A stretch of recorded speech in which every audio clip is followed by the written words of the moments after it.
Saudações, é mais um vídeo da ação da Escola Sabatina. Esteja conosco, pois você é o nosso convidado muito especial.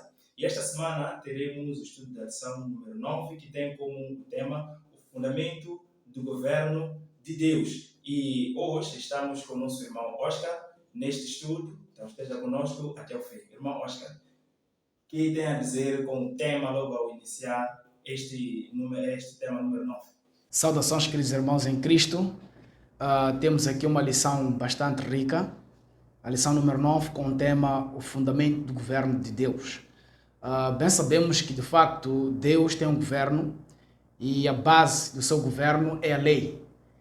E por que a lei? É que a lei revela o próprio caráter do nosso Deus. Então, quero convidar a si, querido irmão, para juntos estudar esta lição e de tal maneira que consigamos colocar em prática os mandamentos de Deus como a nossa única regra de fé e prática com base na palavra do Senhor. Muito bem, exatamente. Para você que ainda não é inscrito neste canal, inscreva-se no canal, ative o sininho de notificações e também compartilhe este vídeo, trazendo também os seus comentários para o crescimento do canal. E para dar seguimento, acompanhe aí, junto conosco, no versículo para memorizar, no verso para memorizar. Assim diz a palavra do Senhor. O dragão ficou irado com a mulher e foi travar guerra com o restante da descendência dela, ou seja, os que guardam os mandamentos de Deus e têm o testemunho de Jesus Cristo. Então nós sabemos claramente que a palavra nos mostra que houve uma guerra no céu. Quando nós vemos, não é, no livro de Apocalipse, capítulo 7, houve uma guerra tremenda lá no céu. Mas, se o tema já nos chama a olharmos para aquilo que é o fundamento do governo de Deus, então, se houve guerra, é porque houve uma análise naquilo que é o fundamento do governo de Deus. Então, por que muitas das vezes existem guerras entre nações? O que acontece é que talvez uns não concordem com aquilo que é a governação de um, então quer-se mudar os estatutos dentro do país ou dentro da Constituição aí em diante. Então, o que aconteceu é que lá no céu houve uma guerra, e esta guerra aqui tem uma razão, ok? Tem um princípio, alguma coisa estava sendo negada por alguma parte dos habitantes do céu, que são os anjos. E nós sabemos que, como sempre, o mal sempre perde e o bem sempre ganha. Então, resultou na decaída mesmo do Lúcifer e os seus anjos. Então, esta lição vai nos mostrar exatamente o que é que terá acontecido lá no céu, o que é que se terá negado ou revogado, exatamente. Muito bem. Quando falamos do fundamento do governo de Deus, e logo em princípio, de acordo com o verso áureo em Apocalipse capítulo 12, verso 17, nós encontramos o dragão, que é Satanás, que vai fazer guerra contra a mulher. De acordo com as profecias, a mulher aqui é a igreja, e com o remanescente da mulher, ou seja, a igreja remanescente, aqueles que guardam os mandamentos de Deus e têm o testemunho de Jesus. Então, para logo percebermos melhor este grande conflito que fez com que surgisse essa guerra no céu, é que foi violado este fundamento do governo de Deus, que é a lei. E a lei de Deus representa o amor, porque Deus é amor. E o caráter de Deus é manifesto através do amor. Por isso, no livro de João, nós lemos: porque Deus amou o mundo, Ele deu o seu único Filho, para que todo que nele crê não pereça, mas tenha vida eterna. Então, o fundamento do governo de Deus é este amor. Uma vez que um anjo, que é o dragão, neste caso, antes mesmo de ser o dragão e Satanás, Lúcifer, não quis colocar em ordem ou seguir aquele que é o fundamento do governo de Deus, ele uniu-se a alguns anjos que por ele foram enganados, então fez esta guerra. Então, ao fazer esta guerra no céu, este conflito foi transferido dos espaços celestiais para a terra. Por que razão? Satanás continua esta guerra com os nossos primeiros pais, que é Adão e Eva. Por isso, logo lá na profecia de Gênesis 3,15, nós vimos que haveria uma guerra entre a mulher e a serpente. E a serpente ia perseguir o descendente, que é Jesus Cristo. Então, a igreja, que é representada aqui pela mulher, os descendentes da mulher, o descendente da igreja, são aqueles que guardam os mandamentos de Deus e têm a fé em Jesus Cristo ou têm o testemunho de Jesus. Talvez o querido irmão pode estar a perguntar: o que é o testemunho de Jesus? Ainda no livro do Apocalipse, capítulo 19, versos 10, a palavra de Deus nos diz o que é o testemunho de Jesus. Venha comigo para Apocalipse, capítulo 19, versos 10. Assim diz a palavra do Senhor: prostrei-me aos seus pés para adorá-lo.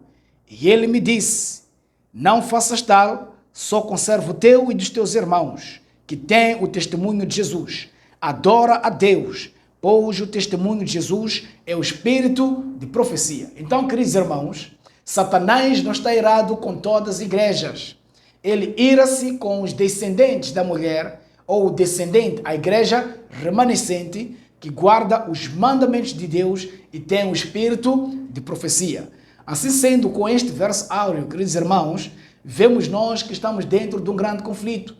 Quando decidimos colocar Deus em primeiro lugar, obedecer os seus mandamentos e ter o espírito de profecia em prática, Satanás se ira. Por que razão? Porque estamos prontos para obedecer a Deus, obedecer os seus mandamentos. E é isto que trouxe este conflito no céu, porque o governo de Deus tem como fundamento a sua lei.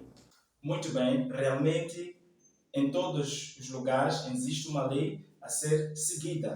Quando ela é quebrada, aí há, na verdade, uma guerra. Quando nós avançamos para a lição de domingo, tem o título O Santuário e a Lei. Nós, na semana passada, na lição número 8, enfatizamos um bocado sobre a questão do santuário. Então, Deus mostrou a Moisés o santuário celestial, que este devia ser copiado para aqui na terra. Sendo assim, todas as lições que eram mostradas no santuário terrestre, então, elas levavam ao homem pecador a olhar para o santuário celestial. Então, há algumas coisas muito importantes que devem ser compreendidas quando se fala do santuário. Então, é a escola que o homem ou o pecador pode ter para conseguir o caminho da salvação. Então, todo o trabalho de redenção é feito dentro do santuário. Sendo assim, nós quando lemos o livro de Levítico, nós encontramos o trabalho que era feito dentro do santuário. Então, o sacerdote, ele ficava no santuário e recebia todo o pecador que rendia a si mesmo com o pecado e vinha até ao santuário, que era para poder remir-se os pecados, trazendo uma ovelha ou um outro animal para se servir de expiação dos seus pecados. Mas um dado muito importante na lição de domingo é que olhamos muito mais para o dia de expiação. Em todo o ano, as pessoas traziam as suas ovelhas, traziam os seus animais para que o pecado pudesse passar para os animais e assim pelo sangue serem redimidos os pecados. Nós agora olhamos para o dia que o sacerdote fazia expiação, entrava no lugar santíssimo uma vez ao ano. Então, quando nós olhamos para o santuário e a lei, nós encontramos que onde o sacerdote entrava uma vez ao ano é onde tinha a Arca da Aliança. Então, a Arca da Aliança, continha ali uma coisa muito importante, que era a lei. Não é possível existir um governo ou um lugar onde não haja uma lei. Então, esta lei servia de quê? Servia de expiação. Então, quando nós olhamos para o lugar santíssimo, vemos o sacerdote a entrar para fazer um trabalho muito importante. E nós sabemos que há 2000 anos atrás, Jesus esteve aqui na terra. Então, ele ascendeu para o céu. Por quê? Porque ele é o sacerdote, É o sacerdote não nascido por homens, como era também o Arão. Mas para fazer expiação, ele tinha que entrar também no lugar santíssimo. Então, não seria o tempo agora de nós imaginarmos ou refletirmos que Jesus está a fazer ou a terminar o trabalho que era feito no santuário, no lugar santíssimo, no dia de expiação. Não será este o dia ou o tempo em que nós estamos já a viver no dia de expiação, esperando a saída do sacerdote para saber se está ou não tudo feito? Não será que esta lei faz sim parte do tempo em que nós estamos a viver para que nós possamos consagrar e também guardar essa lei de Deus que fazia parte do santuário para o dia da expiação? Ok, muito bem. Antes mesmo de olharmos a questão do santuário, conforme já vínhamos estudando desde a lição passada e antepassada, o ponto principal que nós temos que perceber é que se a lei de Deus é o fundamento do seu governo, temos que perceber que a negação desta lei é que trouxe este conflito no céu. Por que este conflito surge no céu? É que Satanás, que é Lúcifer, ele queria ser adorado, mas Deus apresentou Cristo Jesus naquela hoste angelical e disse que a presença de Jesus equivalia à sua própria presença. Por que razão, queridos irmãos? Jesus Cristo é Deus. Hoje nós vemos muitos que negam Jesus Cristo como Deus, mas Jesus Cristo é Deus. Em João capítulo 10, versos 30, eu convido o irmão que possa ler esse texto. João capítulo 10, versos 30, a Bíblia nos diz claramente: eu e o Pai somos um. E em 1 João capítulo 5, versos 7, a Bíblia também nos diz: porque 3 são os que testificam no céu: o Pai, a Palavra e o Espírito Santo. E esses 3 são um. Então, o fundamento do governo de Deus é a sua lei. Satanás, não querendo obedecer à lei do Senhor, não querendo olhar para Jesus Cristo como Deus, ele então iniciou essa rebelião. Ele iniciou este conflito.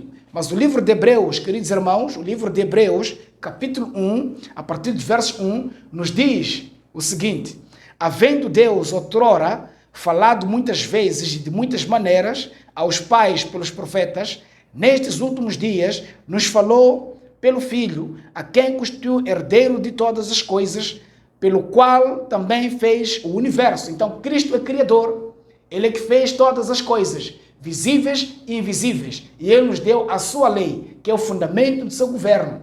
Então, quando olharmos a lei de Deus, ou quando olhamos na lei de Deus, o mandamento, o quarto mandamento, nos mostra que Ele é Criador, porque a Bíblia nos diz claramente em Êxodo capítulo 20, os versos 8, lembra-te dia de sábado para o santificar. Por que razão? 6 dias trabalharás, farás toda a tua obra, mas o 7º dia é o sábado do Senhor teu Deus.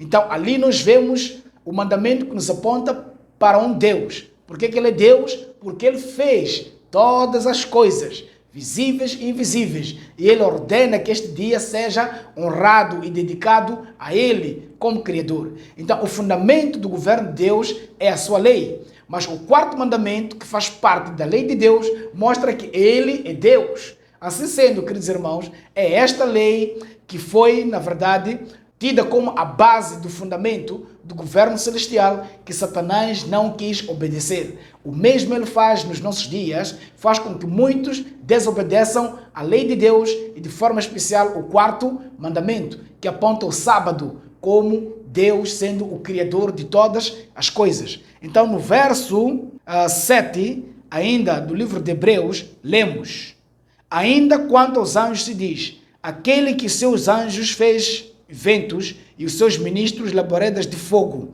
Mas acerca do Filho, e o trono de Deus é para todo o sempre. Queridos, no livro de Hebreus capítulo 1, que estamos lendo, os versos 5, ainda diz a palavra de Deus: pois a qual dos anjos jamais se diz, tu és meu filho, e hoje te gerei? E outra vez, eu lhe serei pai, e ele me será filho. E novamente, ao ser introduzido o primogênito no mundo, se diz, e todos os anjos de Deus o adorem. Então, Cristo é Deus. O fundamento do governo celestial é a sua lei. E é esta lei que Satanás quis guerrear, e hoje está guerreando com os que guardam os mandamentos de Deus e têm o testemunho de Jesus. Amém. Guardar os mandamentos de Deus e ter o testemunho de Jesus, que é o espírito de profecia. Dando seguimento, na lição da segunda-feira, temos como título a imutabilidade da lei de Deus. Então, só o tema nos mostra claramente que a lei de Deus é imutável. No capítulo 25 do grande conflito, nos diz claramente que Satanás era feliz e vivia seguro quando guardava os mandamentos de Deus. Mas no momento em que ele decidiu em quebrar esses mandamentos, ele, na verdade, encontrou-se em trevas. E ele quer, na verdade, levar muitas pessoas nessas trevas. Por isso, em Apocalipse, quando a palavra do Senhor diz na eliminação de Satanás definitiva, mostra claramente que o fogo eterno foi simplesmente preparado para Satanás e os seus anjos. Porém, infelizmente, a todos aqueles que forem a abraçar, as obras de Satanás também serão levados junto a este fogo. Quando nós olhamos para o livro de Mateus, capítulo 5, versos 17, aqui nós lemos claramente, a palavra nos mostra a imutabilidade da sua lei. 5, versos 17. Assim diz a palavra do Senhor: não cuideis que vim destruir a lei ou os profetas. não vinha abrogar, mas cumprir, ok? Então, Jesus não é o que veio mudar a lei de Deus, porque mesmo quando ele ascende aos céus, os seus discípulos continuaram a guardar a lei de Deus. E o sábado, como o dia do Senhor, eles continuaram, como nos mostra o exemplo de Paulo e, entre outros, os discípulos. Então, eles continuaram a guardar a lei de Deus, enfatizando também a lei do quarto mandamento, que é o sábado, porque a lei não pode mudar. Quando nós olhamos para 1 de João, capítulo 5, versos 17, assim nos diz a palavra do Senhor. Toda a iniquidade é pecado, e há pecado que não é para a morte. Sabemos que todo aquele que é nascido de Deus não peca, mas o que de Deus é gerado conserva-se a si mesmo, e o maligno não lhe toca. Sabemos que somos de Deus e que todo o mundo está no maligno. Então, nós olhamos aqui para o verso 18, nos mostra claramente que todo aquele que vive, transgredindo a lei de Deus, está no pecado. Quem nos leva, afinal, a nós cometermos esse pecado? É o próprio Satanás. Mas tudo depende exatamente de nós. Então, nós olhamos ou vemos que a lei de Deus é o fundamento do seu governo. E ele não muda. Lendo um bocadinho aqui, diz que, visto que a lei é uma transcrição do caráter de Deus, o fundamento do seu trono e a base moral da humanidade. Então, Deus, trazendo os mandamentos à terra, queria fazer do homem a sua semelhança. Então, nós fomos feitos à semelhança e imagem de Deus, na perfeição. Por isso, ele nos diz, Jesus Cristo nos diz que nós devemos ser perfeitos, como perfeito é o nosso Deus. Então, há uma tendência realmente de mudar a lei. Mas será que é Jesus que mudou? Será que é os tempos que mudaram? O que na verdade, podemos encontrar nessa mudança visível agora? Muito bem, nesta lição de segunda-feira, que falamos daqui a imutabilidade da lei de Deus, de facto Deus é eterno e a sua lei também é eterna, porque a lei de Deus revela o caráter, revela quem é Deus, e Deus é amor. Agora, o que tem que ficar claro, queridos irmãos, é que Satanás é apresentado nas Santas Escrituras como o pai da mentira. Ou seja, Satanás é o pai da mentira, é o mestre do engano. Então, mesmo que Satanás tente falar a verdade, não consegue, porque ele é o pai da mentira. Lembram quando Jesus Cristo foi batizado no Rio Jordão, no ano 27, por João Batista? O céu abriu-se e ouviu-se uma voz dizendo: "Este é meu filho, em que nele tenho prazer, obedeçam." Mas quando Cristo foi levado pelo Espírito Santo ao deserto, ali apareceu Satanás para tentar Jesus. Então Satanás disse: "Se tu és o Filho de Deus." Cristo tem dúvidas de que é o Filho de Deus? Não. E todos ouviram no Rio Jordão uma voz que disse: "Este é meu filho." E muitos ouviram. Mas Satanás, como é o pai da mentira, ele disse: "Se tu és." Porque ele não consegue falar a verdade. Então, há muitos hoje que seguem Satanás, tornam-se filhos do diabo, mentindo. Mas a lei de Deus, que é o fundamento do governo de Deus, nos diz claramente: não dirás falso testemunho, não mentirás. Ou seja, mentir é pecado. Como é que sabemos que mentir é pecado? Porque a lei nos aponta que mentir é pecado. Então, se não existisse a lei, não saberíamos que mentir é pecado. Se não existisse a lei, não saberíamos que adultério é pecado. Se não existisse a lei, não saberíamos que fazer imagens de escultura é pecado. Então, a lei é o fundamento do governo de Deus. A lei revela o próprio Cristo. A lei revela o próprio Deus. Então, se Deus é eterno, a sua lei também é eterna. Então, ela permanece para todo sempre.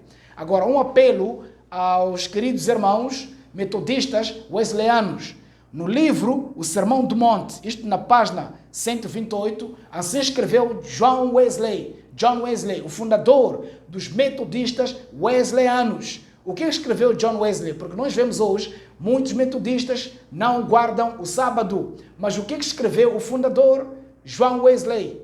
Porque há muitos hoje metodistas wesleyanos, talvez que não saibam disto. No livro O Sermão do Monte, escrito por John Wesley, assim afirma: a lei ritual ou cerimonial entregue por Moisés aos filhos de Israel, contendo todas as injunções e ordenanças relacionadas aos antigos sacrifícios e serviços do templo, nosso Senhor veio destruir, dissolver e abolir. Mas a lei moral, contida nos 10 mandamentos, era forçada pelos profetas ele não removeu. Está claro, queridos irmãos? Quem está a dizer isto? John Wesley, o fundador dos metodistas wesleyanos. Então, queridos irmãos, nós precisamos voltar às Santas Escrituras. A lei de Deus, ela é eterna. A lei de Deus não muda, ela permanece para todo sempre. Conforme já estava sendo dito aqui em Mateus capítulo 5, verso 17.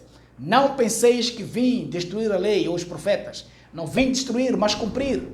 Porque enquanto o céu e a terra permanecerem, jamais irá sair da lei uma simples vírgula ou um simples traço da lei de Deus, mostrando que a lei permanecerá para todo sempre. Então, queridos irmãos, alguns dizem que nós guardamos o domingo porque assim nos ensinaram os nossos pais.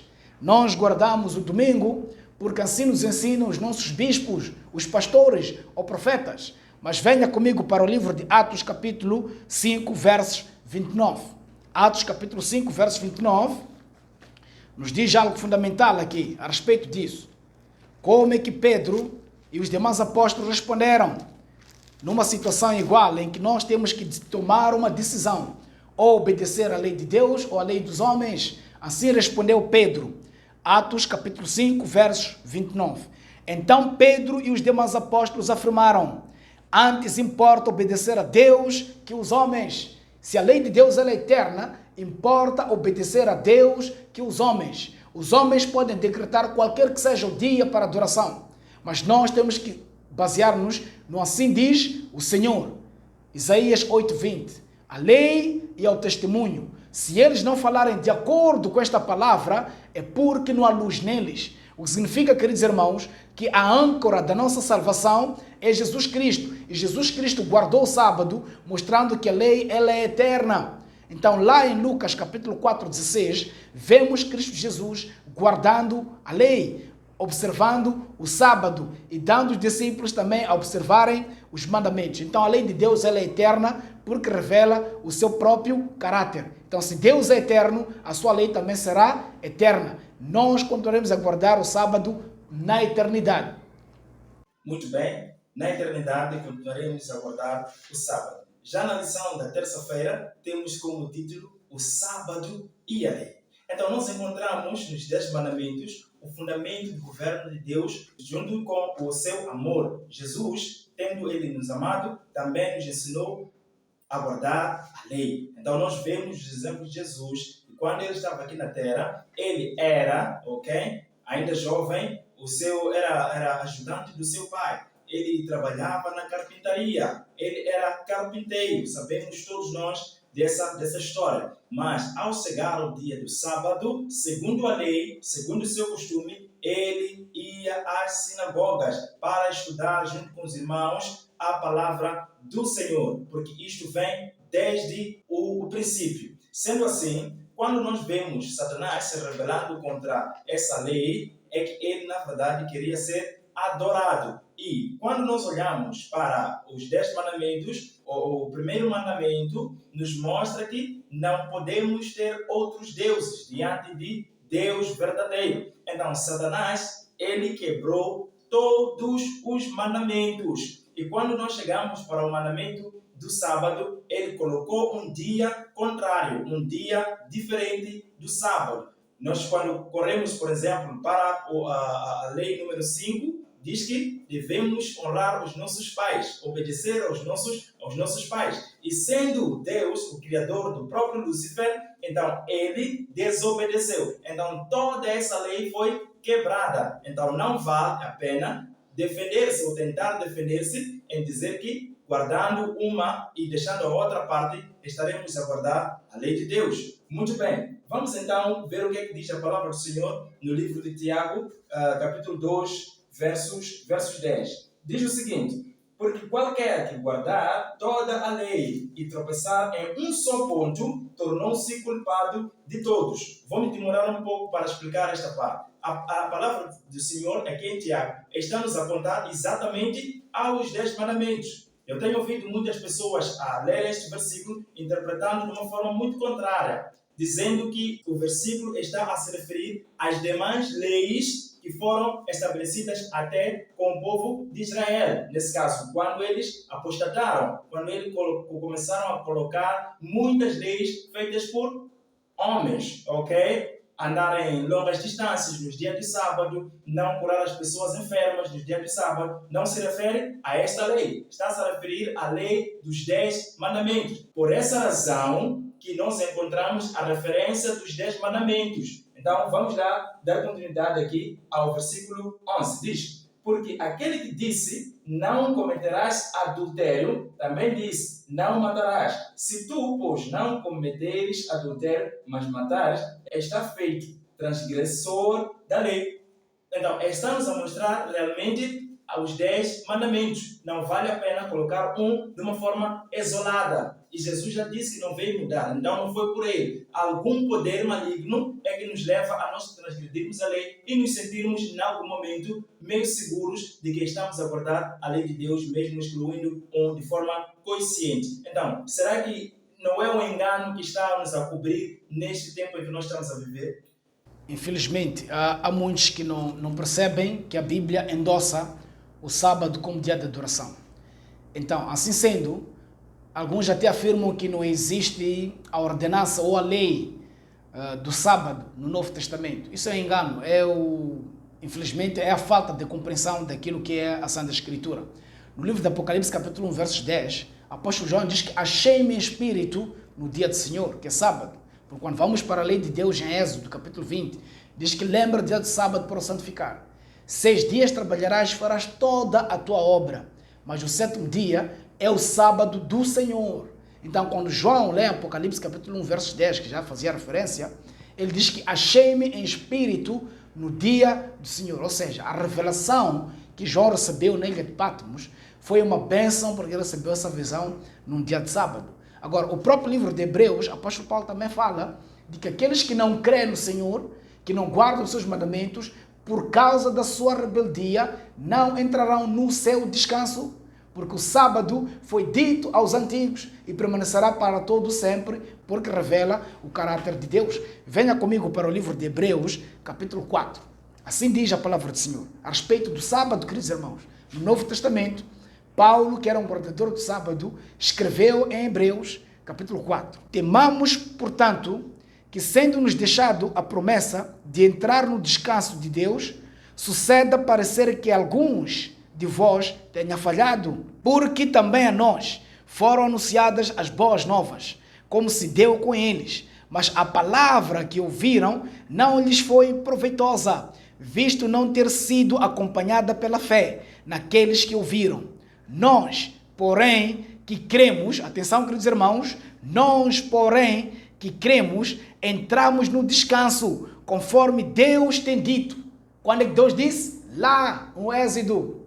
Lembra-te do dia do sábado para o santificar. Continua, versos 3. Nós, porém, que cremos, entramos no descanso, conforme Deus tem dito. Assim jurei na minha ira, não entrarão no meu descanso, embora certamente as obras estivessem concluídas desde a fundação do mundo. Porque em certo lugar, assim disse, no tocante ao 7º dia. Qual é o 7º dia?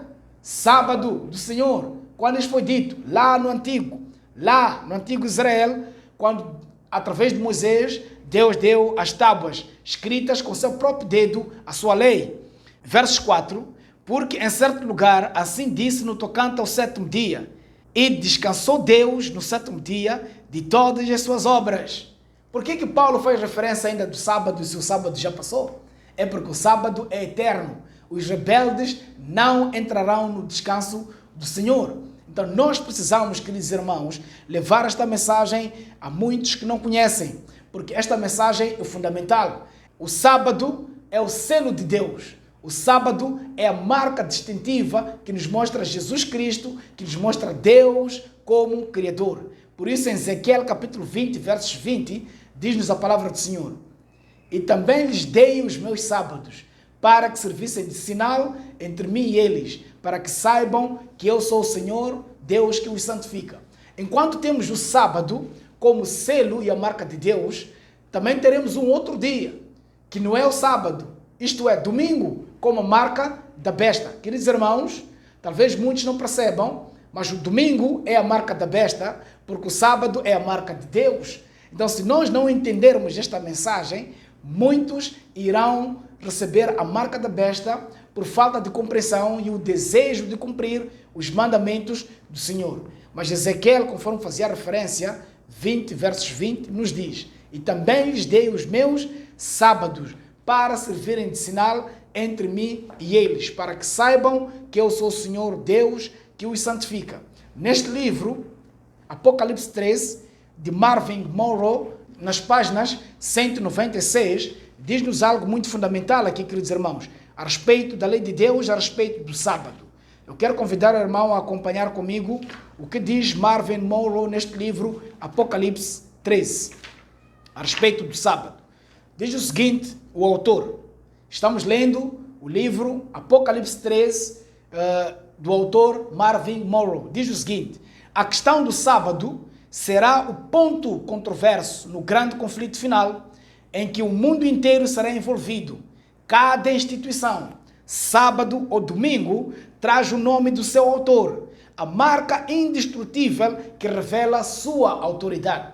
Enquanto o sábado revela que Deus é criador, o domingo, não sendo uma instituição bíblica, mas sim do papado, então o papado revela através do domingo a sua autoridade. Então nós temos o sábado como o selo e a marca de Deus, temos o domingo como a marca de Satanás, porque através do papado eles mudaram a lei de Deus, transferindo a solenidade de sábado para o domingo, sem nenhum respaldo bíblico, sem nenhum embasamento das Santas Escrituras. Então, queridos irmãos, o que tem que ficar claro é que até hoje ninguém tem a marca da besta, mas muito em breve, quando o decreto dominical for trazido à tona, aquele que não aceitar guardar os mandamentos de Deus e receber a marca de Deus, que é o sábado, consequentemente receberá o domingo como a marca da autoridade papal, porque ele será obrigado a guardar aquilo que traz os emblemas, as insígnias de Satanás,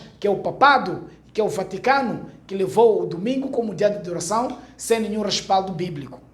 Muito bem, então acabamos correndo e chegar na lição da quarta-feira, que referencia a marca da besta, que muitos até podem se perguntar: o que é a marca da besta? Será que é aquilo que a televisão tem nos mostrado, a mídia tem nos mostrado, que as pessoas aparecem com um carrinho na testa, na mão? Então, nós, pela Bíblia, encontramos a marca de Deus. É fácil identificar a mentira se nós temos a verdade. Por isso nós vimos em Apocalipse que Satanás irou-se contra a mulher. Então, são aqueles que guardam os mandamentos de Deus e têm fé de Jesus. Sendo assim, é fácil nós encontrarmos a marca da besta, porque conhecemos a marca de Deus. E a marca de Deus é o dia do sábado. Será que os irmãos que guardam o domingo pelo ensinamento, será que os irmãos que guardam o domingo porque os antepassados mostraram e ensinaram esse domingo como dia da guarda,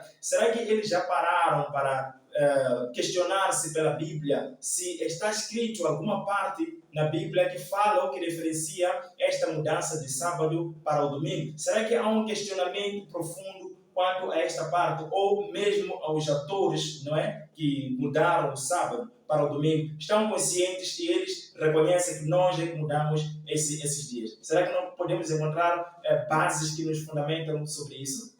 Claramente, evidências existem, evidências bíblicas. O livro de Daniel, capítulo 2, verso 25, nos diz que um poder ia se levantar e ia mudar os tempos e a lei. E nós vimos que no dia 7 de março de 321, Constantino promulgou um decreto que todos devessem transferir a solenidade do sábado para o domingo. Então, assim iniciou esta mudança de sábado para o domingo. Foi uma tentativa, porque a lei de Deus permanece para todo sempre. Apenas os que estão enganados continuam guardando o domingo. Então, nós vimos também que o Papa Gregório alterou os calendários e hoje nós usamos o calendário gregoriano, mostrando que a profecia de Daniel, capítulo 7, versos 25, ficou claro e cumpriu-se quando esses dois autores entraram em cena. O Constantino mudando a lei de Deus de sábado para domingo e o Papa Gregório alterando os calendários. Então, queridos irmãos, o livro do Apocalipse capítulo 13 deixa claramente quem é a besta que sobe do mar e quem é a besta que sobe da terra. E nós precisamos ficar claros e cientes, sem rodeios, precisamos dizer aos irmãos que estão nos acompanhando lá em casa. A besta que sobe do mar é o papado. E a besta que sobe da terra, Estados Unidos da América. Esta besta que se levantou como um cordeiro, porque Estados Unidos da América se levanta como uma nação cristã e que quer avançar com a liberdade de consciência. Mas isto está perdendo o foco. Nós vemos agora a liberdade de consciência sendo restringida na América. E nós vemos que enquanto eles vão restringindo a liberdade de consciência, as igrejas protestantes estão sendo protestantes apóstatas porque querem voltar a adorar a primeira besta.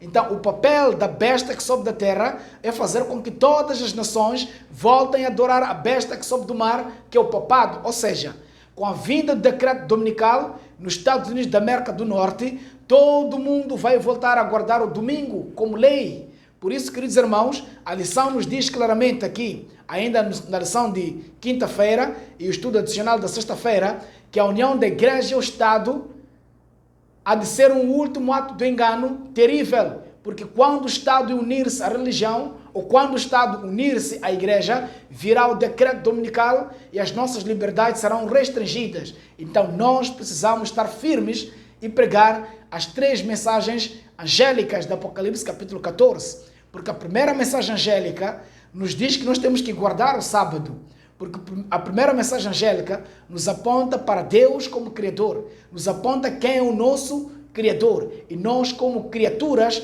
temos que guardar o sábado, porque assim nos diz a primeira mensagem angélica: e vi outro anjo voar pelo meio do céu, tendo o evangelho eterno para proclamar a todos que habitam sobre a terra, a toda tribo, nação, língua e povo, dizendo com grande voz: temei a Deus e dai-lhe glória, porque é vinda a hora do seu juízo. Adorai aquele que fez os céus, a terra e o mar e todas as fontes das águas. Agora, queridos, qual dos mandamentos nos diz que este é o Criador? É o sábado. Lembra do dia de sábado para o santificar. Porque em 6 dias fez o Senhor todas as coisas, visíveis e invisíveis. Então nós precisamos guardar o sábado e sermos selados com esta verdade, para evitarmos a marca da besta, que é o domingo. Muito bem. Então, este, na verdade, foi o resumo da lição número 9. Então, nós vemos claramente que mesmo chegando à lição da quinta-feira, nos mostra que há uma necessidade de ser pregada esta mensagem angélica. Como então o irmão poderá pregar esta mensagem enquanto talvez ainda não entrou na guarda do sábado? Então, esta primeira mensagem do Apocalipse nos mostra que nós devemos primeiro aceitar a guarda dos mandamentos e, em referência, o dia de adoração, que é o dia do sábado. Então, este dia é o dia do Senhor. Por essa razão que nós todos somos chamados a adorar ao Deus Criador. Porém, em algum momento, existe um grande conflito. Então, Satanás irou-se contra esta mulher, esta igreja, e ela sempre vai combater contra esta igreja. Então, não se sinta excluído nessa, mas você também deve entrar e guardar o dia do sábado, para que Deus possa te reconhecer que este é o meu filho. Então, como forma de terminar e dar as últimas considerações, o que é que o irmão tem a dizer aos nossos irmãos que nos acompanharam desde o início até agora que estamos para terminar? Muito bem, aconselhar os irmãos a estudarem a palavra de Deus e colocar em prática, saber que a lei de Deus ela é eterna, revela o seu caráter, é a base do seu governo. Então, antes mesmo de terminar, recomendar a leitura do livro Apocalipse 3, de Marvin Monroe, e ele diz aqui nas páginas 197, a marca da besta é um sinal ou marca da autoridade da besta do mar, que usa essa autoridade para impor sua adoração ao mundo. Os adventistas entendem que a besta que sobe do mar representa o papado, e assim a marca da besta será a marca da autoridade do papado, e a marca da besta é o domingo. Então nós precisamos pregar e precisamos levar as pessoas a viverem e receber este presente de Deus, que é a lei de Deus, e também gozarem da liberdade de consciência, adorar a Deus verdadeiramente, sem coerção. Devemos fazer aquilo que fez Roger Williams, defender a separação entre a igreja e o Estado, Porque quando a igreja unir-se ao Estado, virá a perseguição aos fiéis seguidores dos mandamentos de Deus e os que têm o testemunho de Jesus Cristo. Então, em 1735, Roger Williams foi um dos primeiros a defender a separação da igreja e o Estado. Então, nós precisamos também, assim como fez Roger Williams, também defendermos a separação da igreja e o Estado. Porque quando isto acontecer, queridos irmãos, e de facto irá acontecer, haverá uma grande perseguição. De que lado tu estarás, irmão? Guardando sábado ou domingo? Este é o meu apelo, que possamos pesquisar as Santas Escrituras e vermos de facto que a lei de Deus ela é eterna. Muito bem, a revelação está clara, a marca da besta já existe, é possível identificar que é o domingo e o tempo, na verdade, de nós mudarmos, o tempo de nós aceitarmos e abraçarmos Cristo Jesus é este, porque o tempo está próximo e Apocalipse capítulo 1, versos 3, nos diz exatamente isso. Muito obrigado por nos ter acompanhado desde o início até o fim desta lição. Você é, na verdade, sempre o nosso convidado muito especial. Se ainda não se inscreveu neste canal, então inscreva-se no canal, ative o sino de notificações, compartilhe o vídeo, dê os seus comentários e assim nós podemos seguir com o estudo da lição da Escola Sabatina. Obrigado e até a próxima.